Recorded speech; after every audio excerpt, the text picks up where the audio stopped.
नमस्कार दोस्तों, आज के वीडियो में हम गीता के पहले अध्याय का महात्म्य में देखेंगे। तो चलिए शुरू करते हैं। श्री पार्वती जी ने कहा, भगवान आप सब तत्वों के ज्ञाता हैं। आपकी कृपा से मुझे श्री विष्णु संबंधी नाना प्रकार के धर्म सुनने को मिले जो समस्त लोगों का उद्धार करने वाले हैं। देवेश, अब मैं गीता का महात्म्य सुनना चाहती हूँ, जिसका श्रवण करने से श्री हरि की भक्ति बढ़ती है।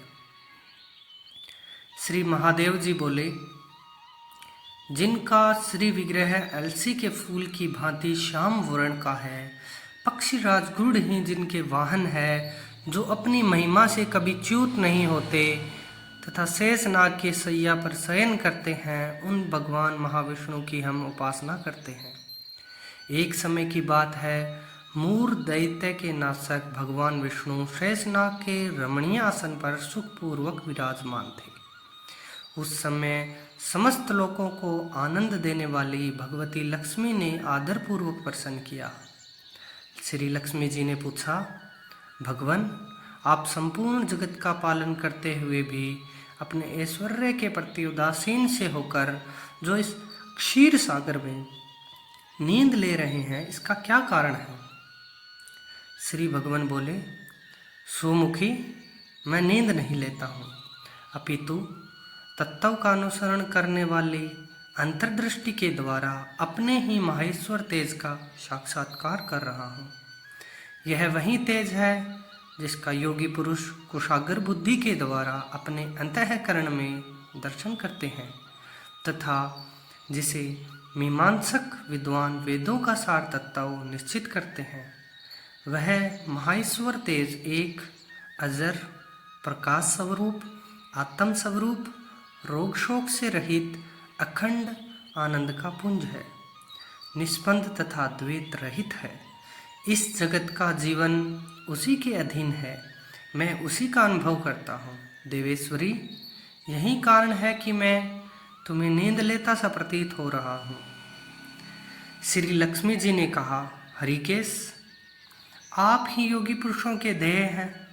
आपके अतिरिक्त भी कोई ध्यान करने योग्य तत्व है, यह जानकर मुझे बड़ा कौतूहल हो रहा है। इस चराचर जगत की सृष्टि और संहार करने वाले स्वयं आप ही हैं। आप सर्वसमर्थ हैं। इस प्रकार की स्थिति में होकर भी यदि आप उस परम तत्व से भिन्न हैं तो मुझे उसका बोध करवाइए। श्री भगवान बोले, प्रिय, आत्मा का स्वरूप द्वैत और अद्वैत से पृथक है, भाव और अभाव से मुक्त तथा आदि और अनंत से रहित है, शुद्ध ज्ञान के प्रकाश से उपलब्ध होने वाला तथा परमानंद स्वरूप होने के कारण एकमात्र सुंदर है। वही मेरा ईश्वरीय रूप है। आत्मा का एक तत्व ही सबके द्वारा जानने योग्य है। गीता शास्त्र में इसी का प्रतिपादन हुआ है। अमित तेजस्वी भगवान विष्णु के ये वचन सुनकर लक्ष्मी देवी ने शंका उपस्थित करी। कहा, भगवान, यदि आपका स्वरूप स्वयं परमानंद दे और मन वाणी की पहुँच के बाहर है, तो गीता कैसे उसका बोध कराती है? मेरे इस संदेह का निवारण कीजिए। श्री भगवान बोले, सुंदरी, सुनो, मैं गीता में अपनी स्थिति का वर्णन करता हूँ। क्रमशः 5 अध्यायों को तुम 5 मुख जानो, 10 अध्यायों को 10 भुजाएं समझो तथा 1 अध्याय को उदर और 2 अध्यायों को दोनों चरण कमल जानो। इस प्रकार यह 18 अध्यायों की वांगमयी ईश्वरीय मूर्ति ही समझी जानी चाहिए। यह ज्ञान मात्र से ही महान पातकों का नाश करने वाली है। जो उत्तम बुद्धि वाला पुरुष गीता के 1 या आधे अध्याय का अथवा 1 आधे या चौथाई श्लोक का भी प्रतिदिन अभ्यास करता है, वह सुशर्मा के समान मुक्त हो जाता है। श्री लक्ष्मी जी ने पूछा, देव, सुशर्मा कौन था? किस जाति का था और किस कारण से उसकी मुक्ति हुई? श्री भगवान बोले, प्रिय, सुशर्मा बड़ी खोटी बुद्धि का मनुष्य था। पापियों का तो वह शिरोमणि ही था। उसका जन्म वैदिक ज्ञान से शून्य और क्रूरतापूर्ण कर्म करने वाले ब्राह्मणों के कुल में हुआ था। वह न ध्यान करता था, न जप, न होम करता था और न अतिथियों का सत्कार। वह लंपट होने के कारण सदा विषयों के सेवन में ही लगा रहता था। हल जोतता और पत्ते बेचकर जीविका चलाता था। उसे मदिरा पीने का व्यसन था तथा वह मांस भी खाया करता था। इस प्रकार उसने अपने जीवन का दीर्घकाल व्यतीत कर दिया। एक दिन मूढ़ बुद्धि सुशर्मा पत्ते लाने के लिए किसी ऋषि की वाटिका में घूम रहा था। इसी बीच में काल रूपधारी काले सांप ने उसे डस लिया। सुशर्मा की मृत्यु हो गई। तदंतर वह अनेक नरकों में जा वहाँ की यातनाएं भोग कर मृत्युलोक में लौट आया और वहाँ बोझ ढोने वाला बैल हुआ। उस समय की किसी पंगु ने अपने जीवन को आराम से व्यतीत करने के लिए उसे खरीद लिया। बैल ने अपनी पीठ पर पंगु का भार ढोते हुए बड़े कष्ट से 7 से 8 वर्ष बिताए। एक दिन पंगु ने किसी ऊंचे स्थान पर बहुत देर तक बड़ी तेजी के साथ उस बैल को घुमाया। इससे वह थककर बड़े वेग से पृथ्वी पर गिरा और मूर्छित हो गया। उस समय वहाँ कुतूहलवश आकर्षित हो बहुत से लोग एकत्रित हो गए। उस जन समुदाय में से किसी पुण्य आत्मा व्यक्ति ने उस बैल का कल्याण करने के लिए उसे अपना पुण्य दान किया। तत्पश्चात कुछ दूसरे लोगों ने भी अपने अपने पुण्यों को याद करके उन्हें उसके लिए दान किया। उस भीड़ में एक वेश्या भी खड़ी थी। उसे अपने पुण्य का पता नहीं था, तो भी उसने लोगों की देखा देखी उस बैल के लिए कुछ त्याग किया। तदंतर यमराज के दूत उस मरे हुए प्राणी को पहले यमपुरी ले गए। वहाँ यह विचार कर कि यह वेश्या के दिए हुए पुण्य से पुण्यवान हो गया है, उसे छोड़ दिया गया। फिर वह भूलोक में आकर उत्तम कुल और शील वाले ब्राह्मणों के घर में उत्पन्न हुआ।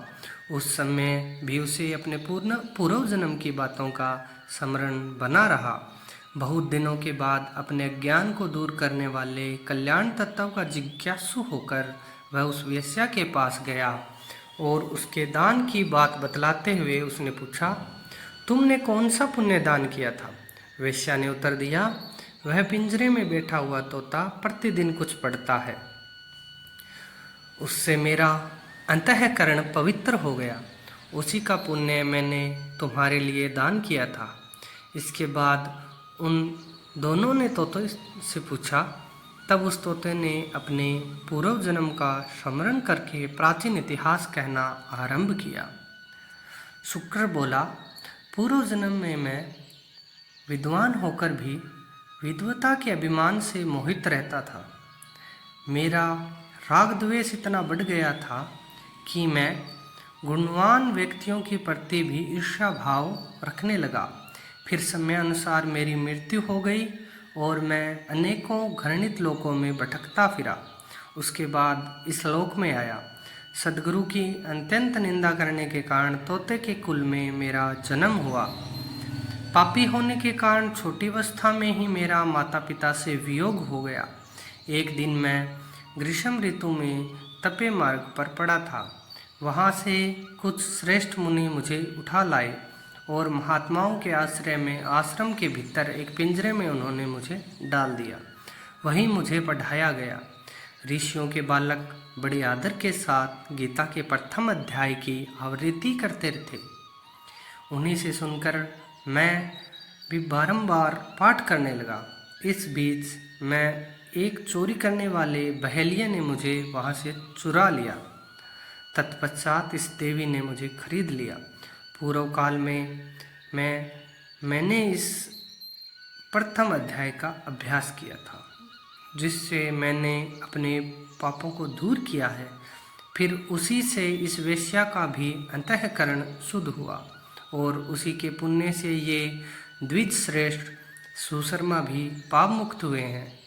इस प्रकार परस्पर वार्तालाप और गीता के प्रथम अध्याय के महात्म्य की प्रशंसा करके वे तीनों निरंतर अपने अपने घर पर गीता का अभ्यास करने लगे।